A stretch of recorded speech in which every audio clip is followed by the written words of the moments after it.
Orang-orang punya second self itu aku bilang pick me sih. Oh. Iya, kayak kenapa harus jadi orang lain untuk diperhatikan? Kenapa nggak jadi diri sendiri aja gitu? Kalau emang mau diperhatikan sedemikian rupa, berarti kan emang dia punya eh, rasa ingin diperhatikan secara khusus, tapi nggak pengen jadi dirinya sendiri.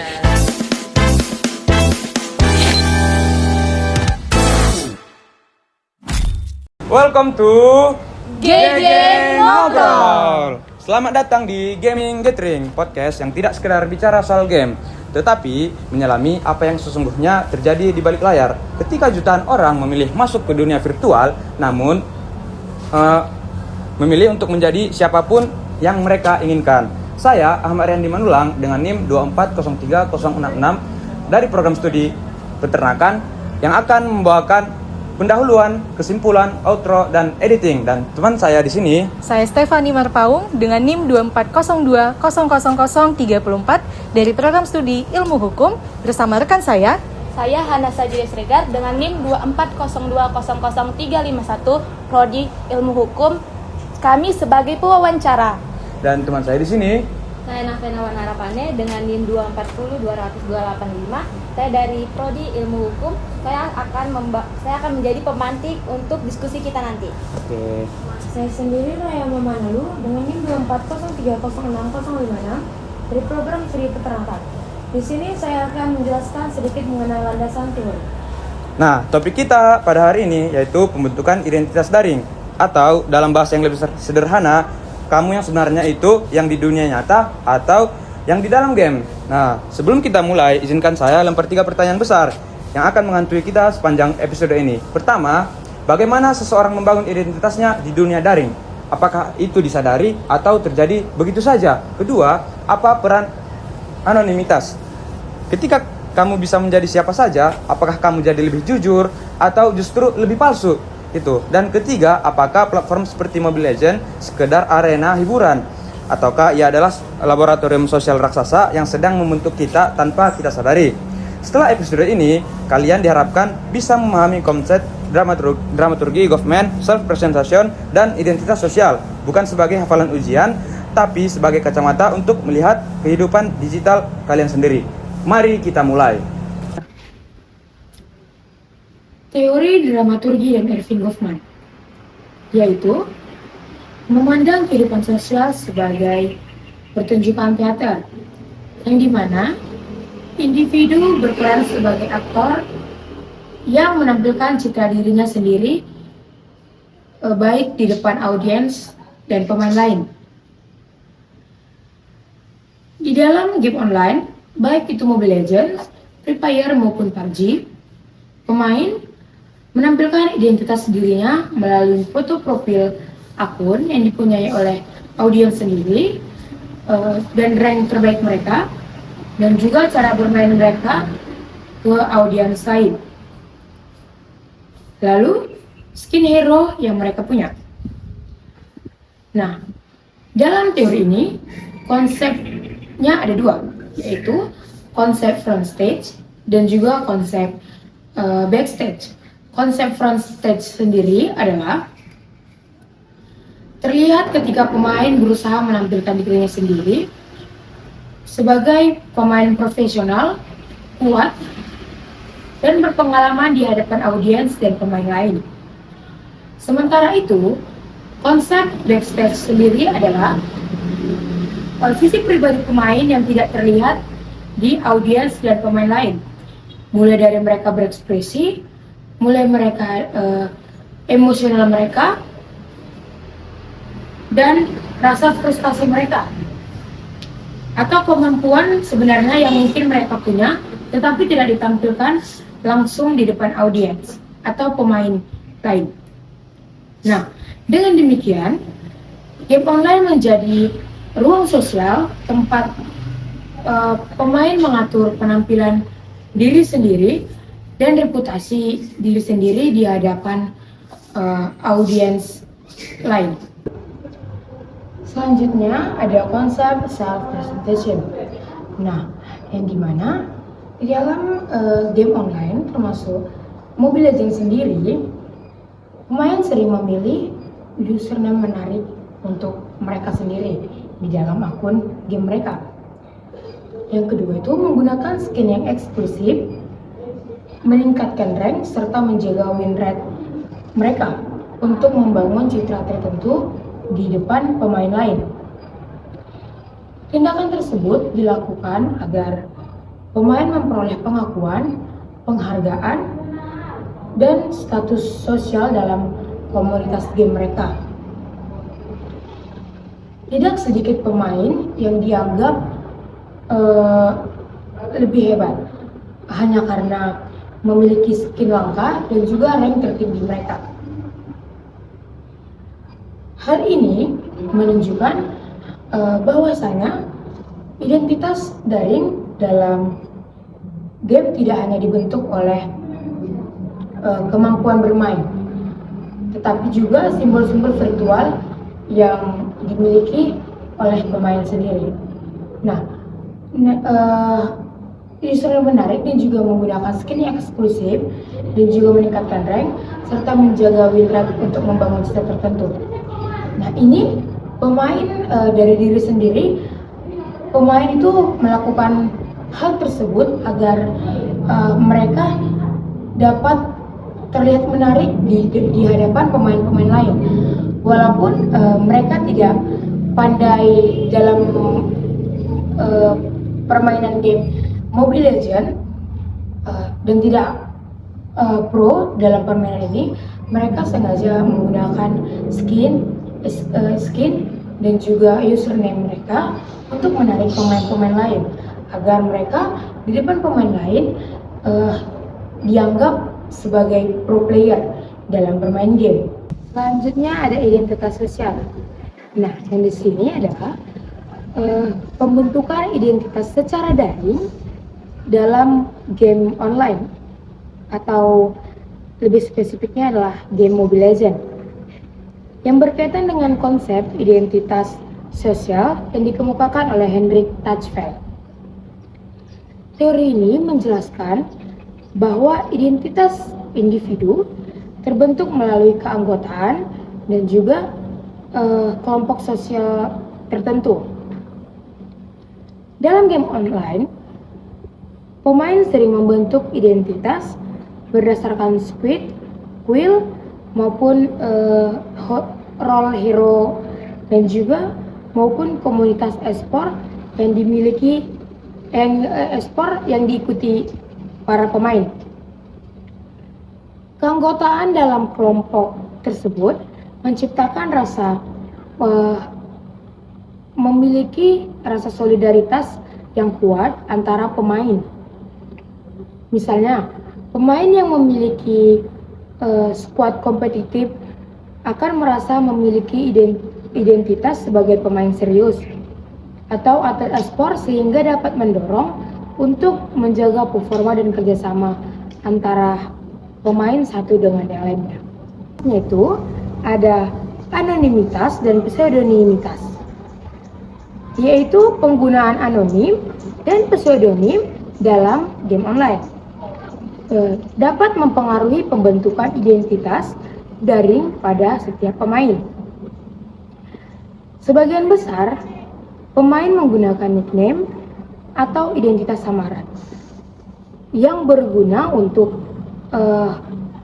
agar mereka tidak diketahui oleh pemain lain, yang dimana nanti mereka akan menentukan nama samaran yang akan mereka cantumkan di profile atau di bio mereka di dalam game mereka masing-masing, tidak menggunakan nama langsung tetapi menggunakan nickname lain agar tidak diketahui oleh orang lain. Kondisi ini memberikan kebebasan bagi setiap pemain dan individu untuk mengekspresikan diri mereka dan mencoba identitas baru tanpa tekanan sosial dari dunia nyata.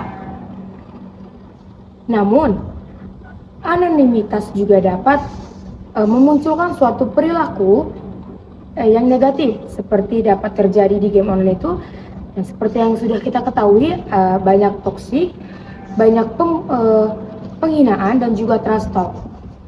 Karena pemain merasa aman di dalam balik identitas virtualnya mereka. Karena mereka orang-orang tidak akan tahu nama asli mereka karena mereka menggunakan nama samaran.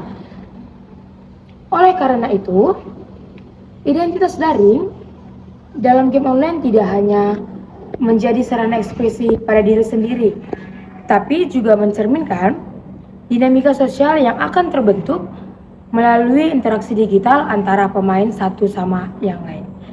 Ya. Baik teman-teman, selamat datang di podcast kami yang hari ini kami kedatangan salah satu narasumber yang berasal dari salah satu komunitas game yang cukup dikenal oleh masyarakat luas, Bang Ali Salman. Baik, Bang Ali Salman, boleh diperkenalkan dulu namanya siapa, usianya berapa, dari jurusan mana dan bergabung di komunitas mana? Oke, jadi sebelumnya perkenalin ya, aku Ali Salman Al-Farizi. Kalian bisa manggil aku Ali. Aku usianya kepala 2. 20 tahun ya 20 Bang ya. tahun, tapi belum genap lah. Bulan 8 nanti baru genap. Aku dari Fakultas Hukum yang prodinya cuma satu sih, ilmu hukum. Ya, nggak perlu banyak prodi. Satu fakultas, satu prodi cukup lah ya. Kemudian aku dari komunitas USU Esports tergabung dalam divisi MLBB. Oke, divisi MLBB ya. Iya. Baik Bang Ali. Nah, kita mau tahu dulu nih, sudah berapa lama ya kira-kira Abang mulai bermain Mobile Legends, dan kalau Abang nih kita dikasih kesempatan mendeskripsikan diri Abang sebagai seorang pemain Mobile Legends dalam 3 kata, kira-kira Abang pilih kata apa? Tunggu, satu pertanyaan. Berarti Oke, boleh. Sudah dari berapa kapan lama? aku main? Iya. Bukan dari kapan aku gabung kan? Dari kapan aku main? Iya. Aku main itu dari 2018. 2018. Oh, sudah cukup lama ya, Bang? Udah lama. Bahkan terhitung lama banget. Betul. Terus boleh dideskripsikan nggak diri Abang sebagai seorang pemain Mobile Legends itu dalam 3 kata? Apakah konsisten atau gimana? Sabar ya. Jungler safety kompetitif. Oke, kece banget ya Bang ini. Siap. Nah selanjutnya kan kalau di Mobile Legends itu ada yang namanya nickname ya, dan ada avatar juga. Apakah ada alasan khusus di balik pemilihan nickname atau avatar yang Abang pilih? Kalau ada, itu apa yang menjadi alasan khususnya? Atau ada cerita di baliknya gitu? Sebenarnya ada gitu kan. Aku milih nick itu namanya kan Lins X Novate. Ya, X Novate itu sendiri tuh datangnya dari squadku itu. Jadi aku ada squad juga, nama squadnya itu Novate lah gitu kan. Dan aku tak salah di divisi namanya Novate Outcast. Nah, jadi persyaratan untuk tergabung dalam squad itu tuh kami harus mengganti nickname jadi X Novate gitu kan. Di situ juga lah nanti kompetitifnya juga aktif. Di situ kami sering turnamen juga di situ, turnamen online gitu kan. Tapi kalau misalkan kenapa Lins, itu sebenarnya aku iseng aja sih, karena Li itu datang dari nama aku sendiri dan NZ-nya itu nggak ada arti khusus, gitu aja sih, biar bagus aja lah gitu. Oke, baik. Selanjutnya Bang, seberapa penting sih seperti kayak rank, skin baru dalam statistik akun sebagai membentuk image Abang sebagai seorang pemain dalam komunitas? Seberapa penting Iya. antara skin atau skill? Sebenarnya skill sih. Ya, kayak aku punya temen kayak rata-rata dia itu, kalau kita kan ada sistem perhitungan dengan win rate. Dia itu sekitaran besarannya itu sekitar 400 match, tapi win rate-nya 70%, dan itu mempengaruhi akan penilaian kalau misalkan nanti memang mau ke prosinnya. Jadi pihak dari prosin itu bakal melihat seberapa banyak matchmu bermain, seberapa tinggi win rate-mu, dan juga perhitungannya itu dari season yang berlaku saat ini gitu. Jadi kalau ditanya seberapa penting, ya itu yang paling penting sebenarnya. Oh, sebelum lanjut pertanyaan selanjutnya Bang, boleh jelaskan nggak win rate sama prosin tadi ya? Iya. Itu apa sih? Kalau win rate itu kan dia kayak presentase kemenangan gitu kan. Jadi kalau misalkan satu match menang itu kan berarti kan 100% Iya. gitu kan. Ibaratnya kayak dari 100 match, aku yang menang cuma 80, berarti nanti perhitungannya 80% kan. Nah, ternyata dengan win rate 80%, aku sudah bisa menduduki dari awal season sampai saat ini di 100 match itu, contohnya aku sudah menduduki tier Mythical Glory misalnya. Of course di situ nanti ketika prosin itu gini, kalau kayak aku itu kan dia cuma sekadar penyuka game atau player biasa gitu kan. Tapi kalau sudah masuk ke prosin, dia akan dilirik oleh tim-tim khusus dari yang dinaungi dari PBSI, yaitu lembaga yang menaungi e-sports gitu. Baik bang. Tanya selanjutnya, pernahkah abang merasa versi abang di dalam game itu lebih bebas daripada versi abangnya di kehidupan nyata gitu? Ya, pernah. Karena gini, ada orang-orang yang ibaratnya memilih untuk lebih bebas di dalam game daripada bebas di kehidupan nyata tapi tidak terkontrol.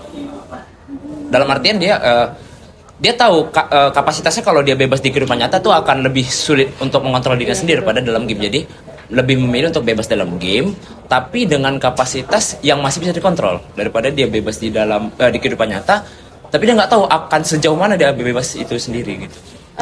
Boleh tahu nggak bang bebasnya gitu kayak mana bang? Iya, Contohnya kira-kira gitu. apa yang menjadi parameter bebas gitu? Oke, jadi gini, kayak aku sendiri ya, kalau aku di dalam game, aku tuh bisa lebih bebas untuk menentukan aku tuh playstyle aku seperti apa gitu kan. Tapi kalau di kehidupan nyata, dengan kapasitas teman yang sedikit pertama, kemudian juga dengan adanya kendaraan pribadi, aku bisa menentukan kemanapun aku mau kan. Iya betul. Dengan kapasitas yang kayak gitu, penjangkauan aku ingin bermain itu kan nggak terbatas selagi masih ada waktu dan uang gitu kan. Jadi kalau dalam game aku masih bisa ngontrol gitu, sedangkan kalau di nyata aku nggak tahu akan sejauh mana aku berjalan gitu kan. Baik. Benar. Kita lanjut, pertanyaan selanjutnya, kalau abang harus memilih, apakah abang lebih takut dikenal sebagai noob di dalam dunia game atau sebagai orang yang nggak kompeten di dalam kehidupan nyata? Gimana? Kalau itu lebih ke arah aku lebih dicap nggak kompeten di kehidupan nyata. Oh, Karena gini, di samping seorang gamer, aku juga seorang yang membuka usaha, bukan usaha sih apa ya, membuka di bidang joki tugas. Oke, katakanlah aku pro di game, tapi untuk kapasitas tugas aku cuma bisa ngerjain makalah. Which is aku kalau misalkan cuma bisa ngerjain makalah, order nggak bakal datang, gitu kan. Dan pandangan keluarga kepada aku, bidang akademikmu sampai mana gitu, IP-mu gimana, hasil kuliahmu gimana gitu kan. Kita memang, aku tuh gini, prinsip aku tuh, aku bermain game kompetitif tapi tanpa meninggalkan kompetitifku di kehidupan nyata. Karena apa? Kehidupan nyata itu ya kehidupan kita sendiri, sedangkan kehidupan dalam game sebatas di waktu bermain kita. Kalau misalkan di luar dari itu ya udah selesai gitu kan, balik kehidupan nyata. baik. Jadi menurut abang tetap kehidupan nyata ini punya presentasi yang lebih besar lah Iya. dibanding diri abang di dunia game atau online ya.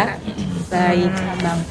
Nah selanjutnya kan kalau di dalam Mobile Legends, setahu kami tuh ada yang namanya hero ya. Iya. Nah, kira-kira menurut dari abang lah dulu, hero apa yang paling sering abang mainkan dan menurut abang itu mencerminkan nggak kepribadian abang, hero yang abang pilih itu?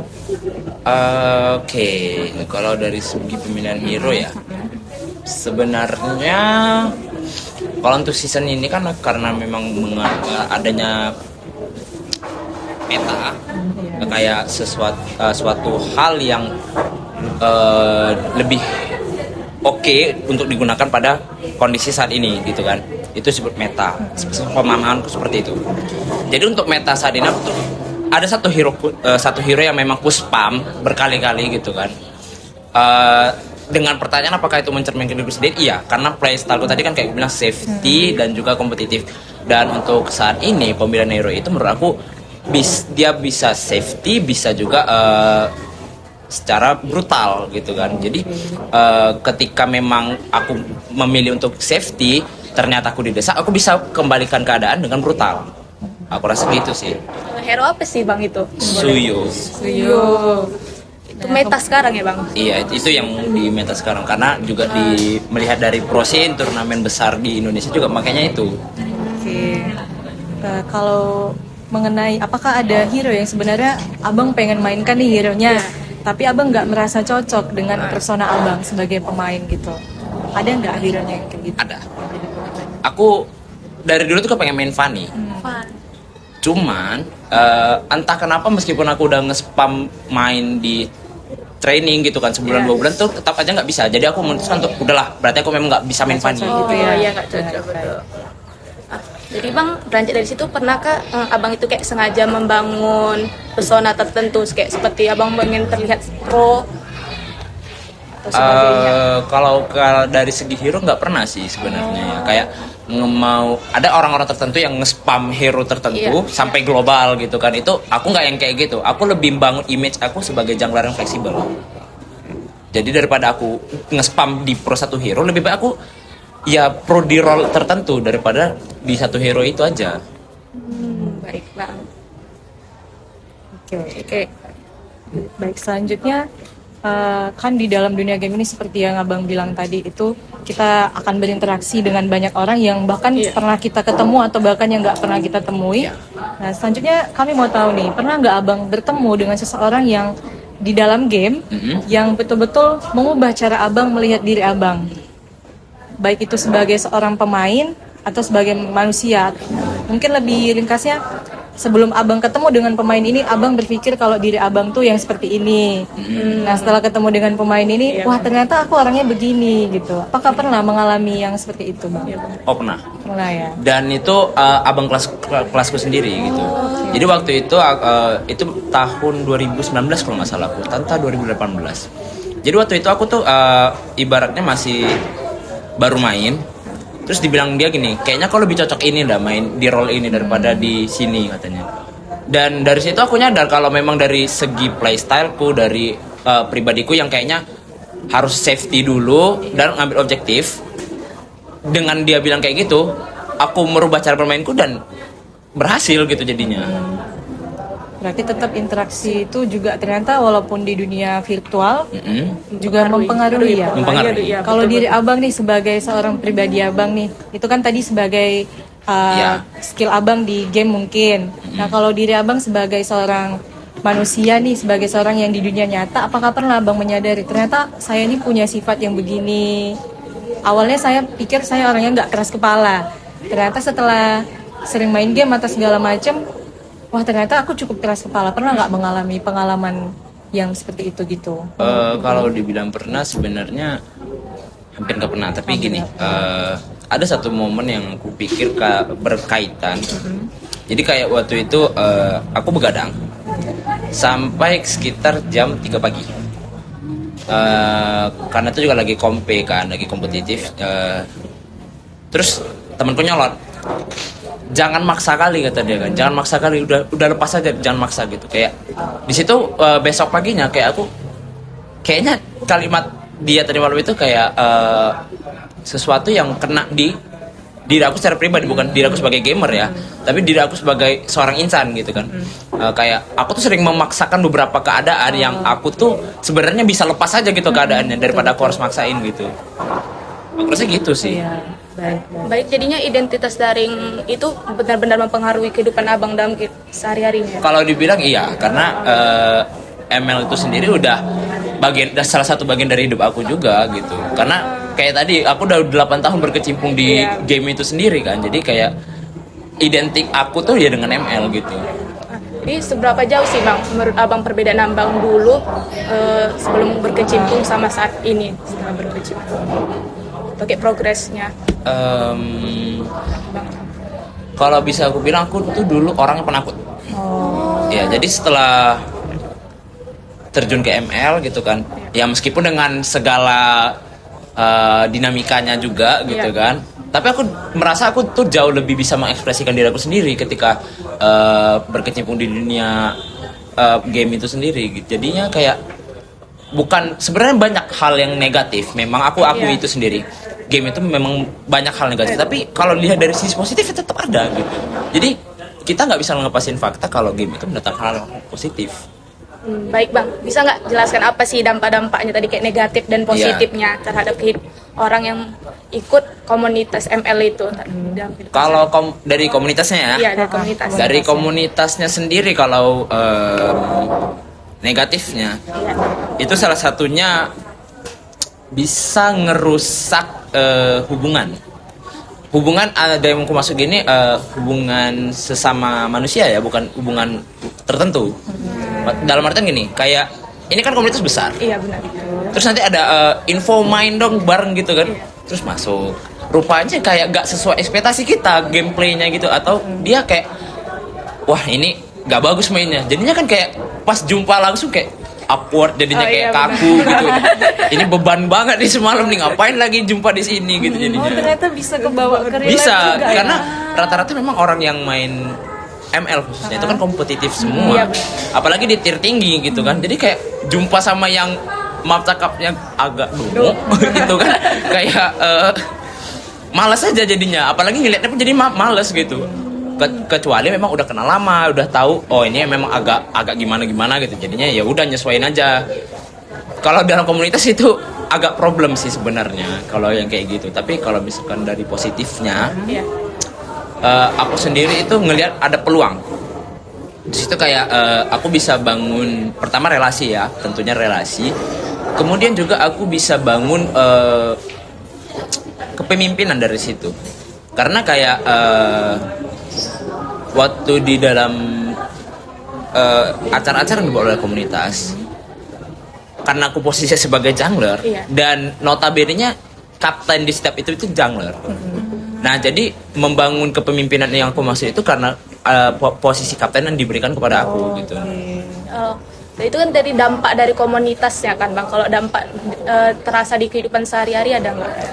Kayak negatif dan positif. Setelah bang bermain Mobile Legends.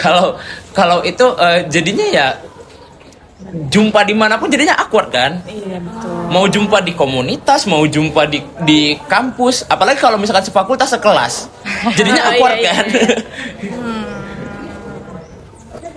Berarti secara nggak langsung ternyata walaupun Mobile Legends ini mainnya online, virtual, ternyata tetap tapi mempengaruhi meskipun ya. virtual dan online, kan ada fitur voice, ada fitur untuk open voice. Betul. Biasanya yang terjadi tuh gini, ini diajak main nih kan, open voice lah semua, dimaki, dibentak, di apa segala macam, jadinya kayak yang satu sakit hati, yang satu nggak suka. Jadinya kan ya jumpa di kampus, jumpa di warung, jadinya kayak Bawa gitu ya. ini orang lagi nih, ini orang lagi gitu. Baik. Ada nggak bang kata-kata mau abang berikan kepada penonton Kata-kata main game ya? Udah main sesuai role aja dah, gak usah yang aneh-aneh gitu. Main sesuai role ya Iya. guys. Oke. Jadi ternyata dunia virtual seperti game ataupun yang lainnya nggak selamanya memberikan dampak negatif, tapi juga bisa membentuk kepribadian kita ya, tadi seperti kepemimpinan dan sifat-sifat lainnya yang baru kita kenal setelah kita bergabung di suatu komunitas online ataupun game online. Baik teman. Oke, sekarang kita masuk ke sesi diskusi. Jadi pertanyaannya ke Ali, namun teman-teman juga kalau mau ikut mengomentari atau memberikan argumen silahkan ya. Jadi dalam sosiologis kita tahu kan bahwasannya identitas itu dibangun gitu. Bukan kayak kita peroleh KTP kita lahir kan sebagai seorang laki-laki, dibuat di KTP kita laki-laki gitu, enggak sebagai itu. Namun dalam sosiologis itu identitas kita dibangun. Biasanya dibangun melalui interaksi. Nah, sekarang kan kita mata kuliah kita sosiologi masyarakat virtual, jadi interaksinya itu dilakukan di platform digital. Jadi identitas kita dibangun di platform digital. Nah, jadi orang-orang biasanya punya yang namanya second self gitu kan, yang dimana biasanya berbeda dari kehidupannya yang di dunia maya. Namun second self ini nggak selalu lebih rendah daripada dia yang ada di dunia maya biasa, karena di second self ini kan kita bisa nipu-nipu lah gitu ceritanya ya kan. Nah, pertanyaannya menurut kalian gimana sih kalau misalnya orang itu lebih merasa dirinya di second self-nya dibandingkan dia di dunia nyatanya gitu? Ada yang mau ngasih tanggapan? Dari Abang Ali. Dari Bang Ali. Tadi gimana pertanyaannya? Gimana bahaya nggak sih kalau misalnya ada orang yang merasa lebih dirinya gitu, second self-nya itu. Misalnya kalau dirimu yang di ML itu lebih dirimu dibanding dirimu yang sekarang di dunia maya. Jadi bahaya nggak? Bahaya gitu? nggak gitu? Sebenarnya parameter bahaya itu kembali ke orang masing-masing sih. Bukan orang lain yang bisa ngecap itu bahaya atau enggak. Pahami dulu sampai sini ya. Karena gini, parameter dari bahaya itu memang orang lain bisa menentukan juga. Tapi kalau sudah menyangkut kepada satu orang, maka orang itu sendiri yang bisa menentukan itu sebenarnya berbahaya untuk dirinya atau enggak gitu kan. Kayak misalkan aku tahu kapasitas aku di ML seberapa, kapasitas aku di real life-ku sejauh mana gitu kan. Tapi apakah aku akan menjadi diri aku yang lebih diri aku di ML ketimbang diri aku di kehidupan nyata? Aku rasa enggak. Karena ada prinsip aku gini, dimanapun aku melangkah ya itu diri aku, bukan orang lain yang menjadi aku atau aku yang menjadi orang lain gitu. Tapi yang perlu diingat gini, ada orang-orang yang kayak dia punya second account misalnya atau di ML lah gitu. Dia tuh lebih ngerasa bebas, lebih ngerasa jadi seseorang di kehidupan itu daripada di kehidupan nyatanya gitu kan. Dan menurut aku tuh itu adalah kebebasan yang berhak untuk dipilih orang masing-masing orang gitu sih. Yang penting kalau sama aku ya, aku nggak terlibat, aku nggak dirugikan, itu kebebasanmu sendiri, itu hakmu merdeka gitu, daripada kau merasa nggak bebas tapi kau ngerugiin orang lain jadinya gitu sih. Ada lagi yang mau memberikan tanggapan? Setuju sih dengan pernyataan Bang Ali tadi.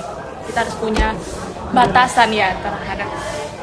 Jadi memang kan kenapa orang lebih bebas, lebih berekspresif di second self-nya itu karena konsekuensinya itu lebih minim gitu. Jadi kan kita bisa tadi nipu-nipu tadi, yang misalnya kita mengejek orang nggak bisa ngejek kita balik gitu karena avatar kita bukan foto kita, nama kita bukan nama kita. Jadi itu yang buat orang jadi lebih bebas, lebih berekspresif di second self gitu. Nah, pertanyaan selanjutnya, pernah nggak sih kalian menyadari hal itu? Misalnya konsekuensi yang kalian dapat di second self itu memang lebih ringan dibandingkan kalau kalian melakukannya di dunia maya. Pernah nggak sih kalian menyadari itu kemudian menjadikan second self itu menjadi sarana untuk kalian menyakiti orang lain gitu, untuk menghina orang lain? Kan dia nggak tahu aku nih, aku aja dia. Pernah nggak seperti itu? Dan menurut kalian bagaimana sih harusnya komunitas untuk merespon hal tersebut? Misalnya anggota komunitasnya kena drama, namun dramanya melalui second self-nya ini bukan sebagai Ali misalnya, namun sebagai Ali yang ada di game itu yang didramain. Gitu. Menurut kalian bagaimana sih harusnya komunitas merespon hal tersebut? Baik lagi mungkin Bang Ali dulu. Sebenarnya ya orang-orang punya second self itu aku bilang pick me sih. Iya, kayak kenapa harus jadi orang lain untuk diperhatikan? Kenapa nggak jadi diri sendiri aja gitu? Kalau emang mau diperhatikan sedemikian rupa, berarti kan emang dia punya rasa ingin diperhatikan secara khusus, tapi nggak pengen jadi dirinya sendiri. Ya itu udah bukan another level of pick me dong gitu kan? Kayak bagi aku tuh kayak orang-orang yang lebih merasa ekspresinya tuh lebih kebuka di second self. Udahlah, pick me baperan lagi gitu. Kayak mereka tuh dituding nggak mau tapi nuding orang mau kan gitu. Ya gitu sih biasa. Ya kan? Dan menurut aku kalau orang-orang yang punya second self tujuannya cuma buat mengekspresikan dia sendiri, dalam artian dia pengen menuding orang lain, pengen menghujat orang lain gitu kan, atau mengkritisi orang lain atau kelompok tertentu, tapi dia tuh nggak pengen diketahui siapa sih yang komentari ini, siapa sih yang mengkritisi ini, siapa sih yang menghujat gitu kan. Menurut aku tuh kayak pecundang, pengecut gitu jadinya. Jadi kayak kau kalau emang mau kritisi secara terbuka, lebih baik gitu. Jadi orang-orang punya dasar yang kuat. Kau tuh pemberani atau pengecut gitu. Apalagi kalau sampai ketahuan kan second self-nya itu siapa gitu kan. Nah, menanggapi dari komunitas gitu kan. Sebenarnya aku secara pribadi tuh belum pernah nemu drama yang kayak dia tuh jadi second self gitu kan. Tapi ada satu kasus yang sebenarnya mirip gitu kan, tapi bukan dalam artian dia tuh menjadi orang lain gitu. Jadi gini kasusnya, aku dulu tuh sempat berkecimpung di dunia jual beli akun ML, hanya ML gitu kan. Jadi waktu itu ada kasus penipuan yang dilakukan oleh salah satu admin grupnya gitu. Nah, adminnya itu nggak satu orang, ada beberapa admin yang masing-masing dari mereka tuh memberikan identitas mereka kepada satu orang pemegang gitu kan. Nah, jadi ketika itu mereka kan melakukan modusnya itu gini, akun dikasih, uang ditransfer gitu kan, atau sebaliknya uang ditransfer, akun dikasih, tapi terjadi pembajakan kembali. Nah, yang menjadi permasalahan kan nggak tahu nih siapa yang membajak, siapa yang melakukan penipuan. Kita nggak tahu orang aslinya siapa, kita cuma tahu atas nama ini gitu. Nah, ternyata setelah dilapor baru ketahuan, oh ini yang membajak, ini admin ini yang bersalah. Akhirnya disebarluaskan identitasnya, disebarluaskan KTP-nya gitu. Jadi menurut aku itu kayak, kalau kau emang mau jahat sekalian, jangan jadi pengecut gitu loh. Tapi kalau emang mau jadi orang yang benar, mengkritisi, jadi dia dirimu sendiri, nggak usah jadi orang lain gitu. Ada lagi yang mau menambahkan? Nggak ada. Oke. Kemudian pertanyaan selanjutnya, pernah nggak sih kalian bertemu, khususnya untuk Bang Ali, bertemu pemain yang berbeda di kehidupan nyatanya dengan kehidupan yang di second self-nya tadi? Kalian awal bertemu di second self-nya, namun kemudian ketika bertemu dia berbeda lewat yang dia klaim. Bagaimana sih perasaanmu? Orang-orang yang kayak gitu aku belum pernah sih. Kayak ibaratnya mereka tuh, kalau ya aku tuh selalu menjumpai orang yang sama gitu. Maksudnya dia di game kayak gini ya, ternyata di real life-nya ya sama aja gitu. Tapi ada satu, sebenarnya nggak, aku jumpanya tuh nggak di game duluan, aku jumpa di real life duluan. Tapi menurut aku dia tuh lebih ekspresifnya tuh lebih di ML-nya daripada di real life-nya. Kayak di real life dia tuh kayak jadi orang yang beda sebenarnya, tapi ketika dia di ML dia tuh lebih responsif, lebih ekspresif gitu jadinya lebih dapat dia image sebagai dirinya sendiri tuh di ML, dia tuh lebih dapat daripada di kehidupan nyatanya. Tapi ya itu, aku jumpanya di real life duluan daripada di ML. Jadi menurutmu itu bagaimana? Kalau misalnya Kalau ada perbedaan menurutku itu sih ya kembali lagi kayak, daripada dia nggak jadi siapa-siapa, mending dia jadi dirinya sendiri tapi di second self-nya. Oke. Lalu kemudian di mana batas etis antara berekspresi bebas secara daring dengan menipu orang lain? Kayak tadi kan menurut Ali itu biasa aja gitu kan, namanya juga hak orang, kalau dia mau lebih berekspresi di second self-nya itu silakan. Namun kan kadang kita jadi nipu-nipu gitu loh, karena misalnya kita di real life kita pecundang gitu, jadi kita buat akun yang dimana kita mau menunjukkan kalau aku nggak pecundang gitu, namun kita jadi menipu gitu. Menurut tadi kan Ali juga bilang kalau anonimitas itu kan hak setiap orang gitu kan, kalau mau silakan. Namun apakah itu tetap bisa dilindungi kalau dia udah sampai menipu orang? Atau menurut Ali kayak ya salahmu sendiri gitu, siapa suruh percaya sama orang yang nggak pernah kau ketemui, atau gimana? Nggak, aku melihatnya gini, aku katakan tadi anonimitas itu memang hak setiap orang, hak merdekanya setiap orang gitu kan. Kayak aku buat akun kedua lah gitu kan, untuk biar aku tuh lebih fun aja gitu, daripada kalau di akun pertama aku lebih jaga image gitu kan. Tapi di akun kedua ini aku bisa lebih ngepost sesuka aku, istilahnya menjamet gitu kan. Tapi kalau di secara yang tipu-tipu gitu kan, itu menurut aku sih dia bukan sekedar jamet, penakut, pecundang. Dia tuh udah kayak orang yang di bagian terbawah lah menurut aku. Kayak dia tuh kayak apa ya bilangnya, udahlah nggak mau jadi dirinya sendiri, pakai nipu lagi. Nipunya double, udah nipu diri sendiri, nipu orang lain. Ya.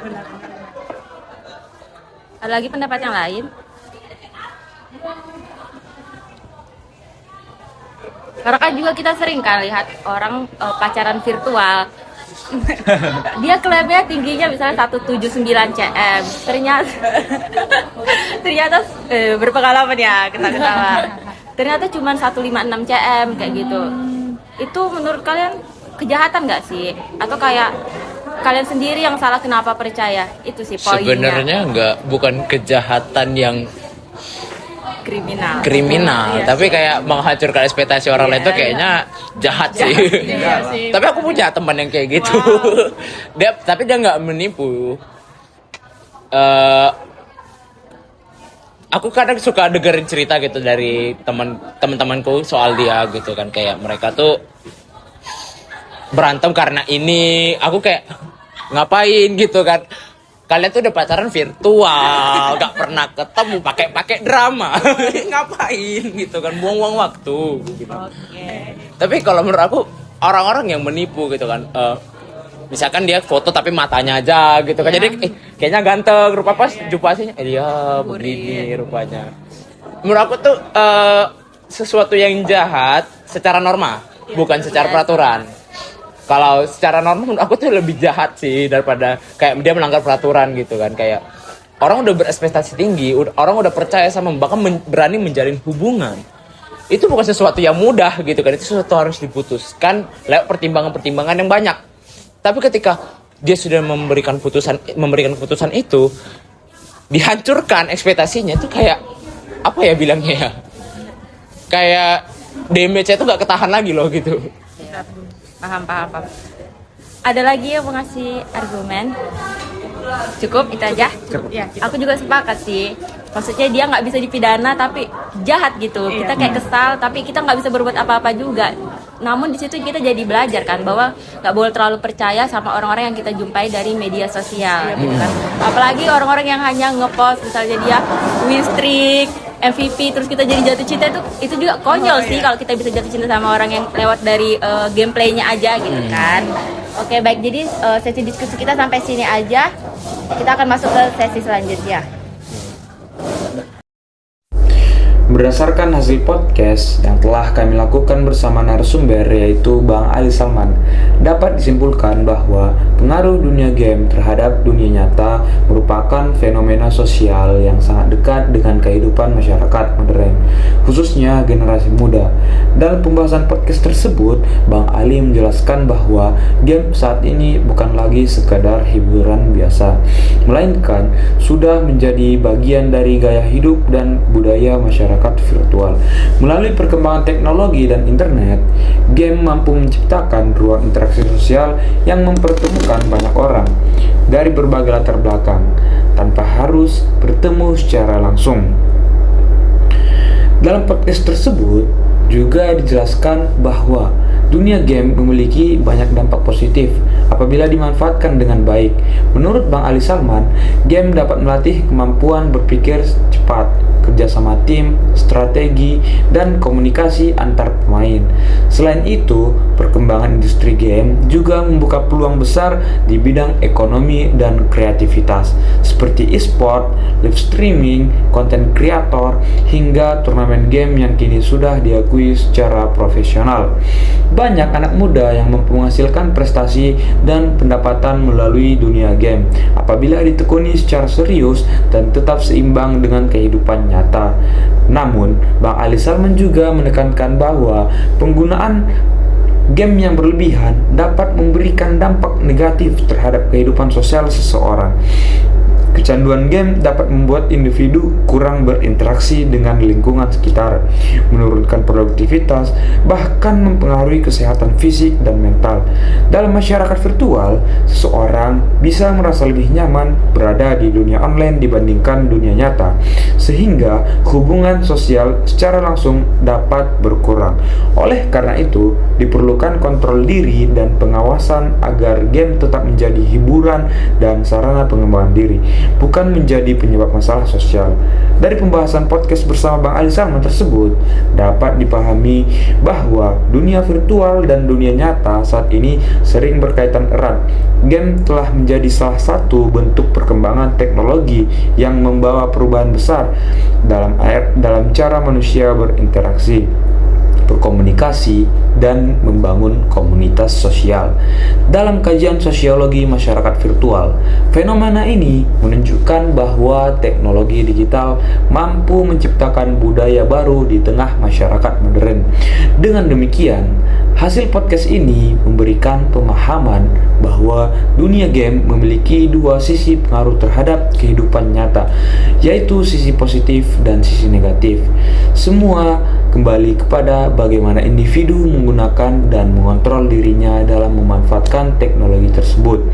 Jika digunakan secara bijak, dunia game dapat menjadi media hiburan, pembelajaran, relasi sosial, dan peluang masa depan. Namun, jika digunakan secara berlebihan, maka dapat menimbulkan berbagai dampak sosial yang kurang baik bagi kehidupan nyata. Demikian hasil kesimpulan dari podcast dengan Bang Ali Salman. Sekian dan terima kasih. Dadah. Baik, demikian podcast kita pada hari ini. Terima kasih kepada narasumber yaitu Bang Ali Salman, dan kepada para penonton dan pendengar kami ucapkan terima kasih. Jangan lupa Like, comment, share, dan subscribe. Terima kasih.